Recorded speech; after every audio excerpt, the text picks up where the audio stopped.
হরে কৃষ্ণ। তো আজকে আমি অসাধারণ প্রক্রিয়ার মাধ্যমে একটা সাবুর পায়েস, দুধ সাবু দিয়ে একটা পায়েস অসাধারণ শেয়ার করে আপনাদের সাথে দেখাচ্ছি। চলুন দেখে নিই কিভাবে আমরা এটা বানাবো। তো ইতিপূর্বে দেখেছেন লুচি, সাবুর লুচি, এরকম বড় দানার লুচি ভালো করে ধুতে হবে না, এরকম একটা কাপড় নেবেন, নিয়ে আর লুচিটার মধ্যে এই সাবুগুলোর মধ্যে এইভাবে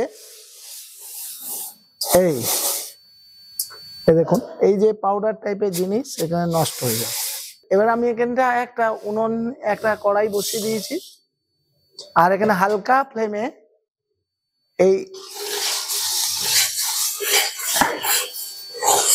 এগুলো নাড়তে থাকুন, হালকা আছে এগুলো নাড়তে থাকুন। দেখুন ঠিক এইভাবে আপনি 5 মিনিট নাড়াচাড়া করবেন। 5 মিনিট হয়ে গেছে। এখন একটা তুলে আপনি দেখবেন এইভাবে এটা অনেক শক্ত হয়ে গেছে। আরো যদি আপনি চান, এই যে ভেঙে যাচ্ছে টুকরো টুকরো হয়ে, এই যে ভেঙে গেল।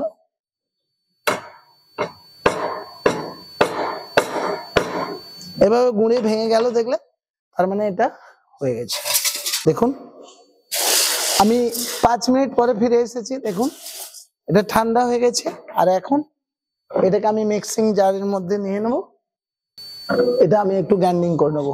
এটা অনেকটাই আরো মিহি করতে হবে। এইভাবে একটু এটা হয়ে গেছে, আর আমি এটা ঢেলে নিলাম, একটা বোলের মধ্যে ঢেলে নিলাম। এইভাবে আমি সমস্তগুলো গ্রাইন্ডিং করে নিচ্ছি। তো এখন দেখুন আমি এগুলো একটুখানি ছেঁকে নিচ্ছি। এই আপনাদের ভালো মিক্সার হলে, গ্রাইন্ডার হলে ভালো। আমার মিক্সারটা একটু গন্ডগোল হয়েছে, তাই ভালো করে হয়নি। আমি একটু ছেঁকে নিলাম। দেখুন এই যেগুলো শক্ত আছে এগুলো আরেকবার আমি দিয়ে দেবো। হরে কৃষ্ণ।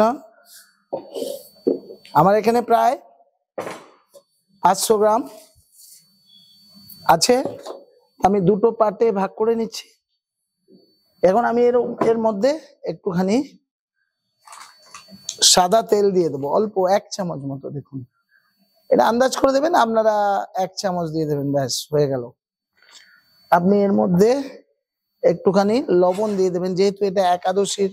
একটু লবণ দিয়ে দিলেন, চন্দক লবণ, বিট লবণ, অল্প একটু চিনি দিয়ে দিলেন, ব্যাস।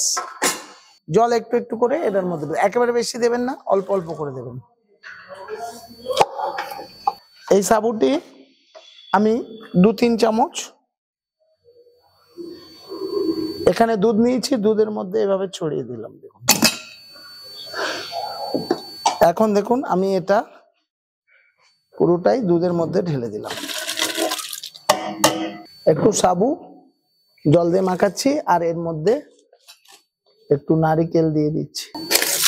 আমি এর মধ্যে একটা নারিকেল দিয়ে দিলাম, একাদশীর জিনিস তো। দেখুন আমি এই সাবুর আঠাটা এভাবে একটু গুলিয়ে নিলাম, আর এটা আমি এর মধ্যে ঢেলে দিলাম। এটা আমি 2 চামচ চিনি দিয়ে দিলাম, খেতে ওর মধ্যে দিয়ে দিলাম। 3 চামচ চিনি দিয়ে দিলাম। এর মধ্যে একটা তেজপাতা দিয়ে দিই, সুন্দর তেজপাতার একটা ফ্লেভার আসবে। খুব কম সময়ে অসাধারণ প্রসাদ বানিয়ে আপনি শেয়ার করুন। দেখুন আমাদের রেসিপিটি শেষ। এখন আজকে আপনাদের খুব সহজভাবে এই একাদশীর সাবুর পায়েস শেয়ার করলাম। আপনারা এটা বানিয়ে দেখতে পারেন। আমি এর সঙ্গে একটু কাজু কিশমিশ দিয়ে দিলাম। কত সুন্দর দেখুন, একাদশীতে মনে হবে যেন সুজির হালুয়ার মতো অসাধারণ লুক।